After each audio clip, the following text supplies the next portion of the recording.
Jackhammer a small trench to install the drain from the SafeTrack to the sump basket. Sump basket installation will be shown in a separate video.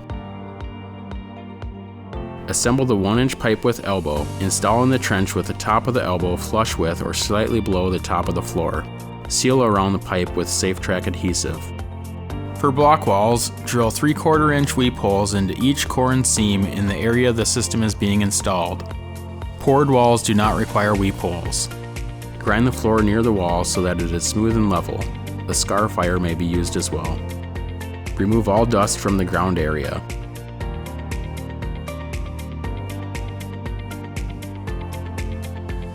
Dry fit pieces in place and cut ends to length. At the location of the drain, cut a notch in the bottom of the SafeTrack. Adhere the SafeTrack to the floor using SafeTrack adhesive. One cartridge will cover approximately 8 to 10 feet of SafeTrack. Lack of adhesive or poor surface preparation are the main causes for leaks in the system.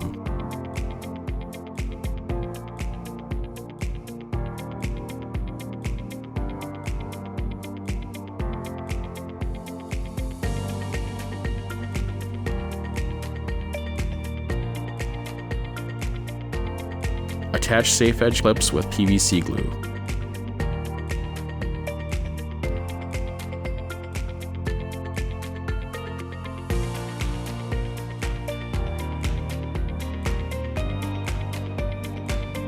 Safe seal may also be used.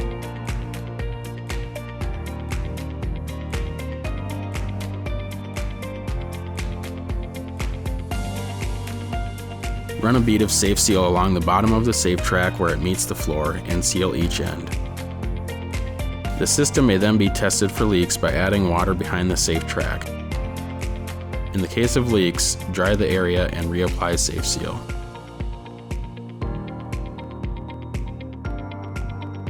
Smooth the safe seal. This completes the installation of the SafeTrack waterproofing system.